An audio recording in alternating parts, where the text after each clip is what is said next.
Here is another series that we've seen before, and this one we've established that it converges. This is a basal series, and it happens to converge to pi squared over 6. And how we get to that pi squared over 6 is quite complicated, but we just know that it converges. So we're going to use this example to show how the integral series test works. And to do that, we want to use the function 1 over x squared. And what we're going to then say is the area under 1 over x squared from 1 to infinity, so I've kind of draw that in there, that's the area underneath that red curve, is going to behave similarly to the series which is in green, that basal series. And that basal series happens to add up to pi squared over 6. Okay, now, again, we don't need to find that. In fact, most of the times we're not concerned about the actual value of those sums, but this one we just happen to know. So we're going to set this up as an improper integral. So we're going to just say that that basal series is going to behave like the 1 over x squared, and we're going to say that the area is equal to the limit as a approaches infinity, the integral from 1 to a of 1 over x squared dx. Okay, and then we're going to integrate that and find that area, that improper integral, limit as a approaches infinity. We use the power rule, so we're going to end up with negative 1 over x. Okay, so we increase the power by 1 to negative 1, and then make sure we account for that negative power with that negative in front. And then we're going to work out the area using the bounds. So limit as a approaches infinity, this becomes negative 1 over a minus negative, so it's going to be plus 1 over 1. Okay, so evaluating this limit, plugging a as infinity, we get negative 1 over infinity, which is 0, plus 1, so we end up with the area of 1 unit squared. Okay, so since the fact that the actual value of the area is actually not significant, again, because for one thing, there is a mismatch between the area under the curve and the area under the sequence. Okay, so that is not significant.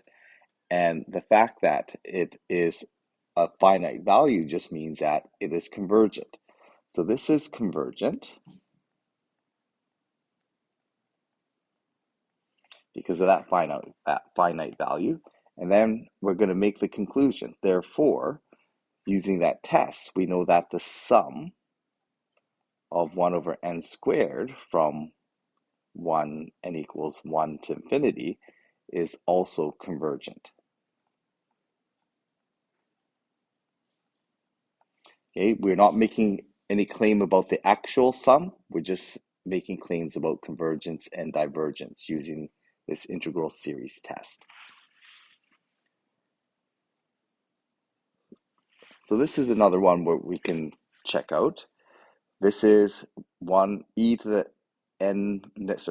negative n, and we want to see if this converges or diverges. So we're going to set this up. First of all, we're going to say that the function y equals 1 over e to the n is going to be the same function. So, in fact, I'm just going to leave that as e to the negative n. Okay, we're going to say that's the same function, and then we're going to calculate the area under that function as it goes to infinity. So again, we have to set this up as an improper integral from 1 to infinity. Okay, that starting point is actually quite arbitrary because we just need to know if it converges. We're not calculating the actual area. So e to the negative x, so I should change that to negative x dx. Okay, taking the antiderivative of that, we get e to the negative x, and then make sure we apply that negative there. Because we are going to let this go to infinity, we need to make sure we state it as a limit. The limit as a approaches infinity from 1 to a. And I need to do that same up here, okay, for notation's sake. So then we're going to plug in these bounds. We get negative e to the negative a minus negative, which is plus e to the negative 1. So negative 1 over e to the a. Oh, forgot to put my limit in there.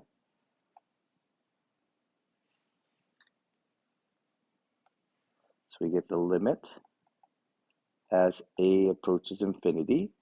And we're going to end up with e to the negative infinity, or 1 over e to the infinity. So I'm just going to put that infinity in the denominator.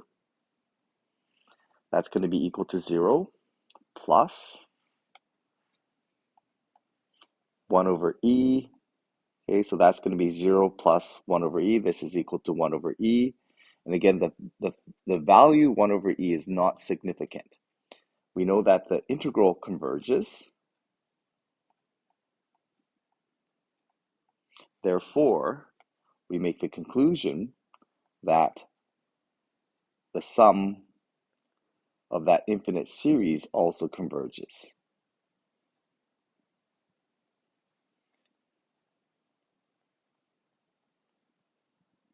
Okay, and this one, if we see that it's actually an exponential function in the denominator, we know by the relative strengths of functions that that should also converge. So we could have done an informal test on this. But this is a more formal test, and we can say that the integral has a finite sum, the infinite series has a finite sum and converges. And again, we don't want to make the mistake of saying that the area 1 over e is the same as the sum of that sequence.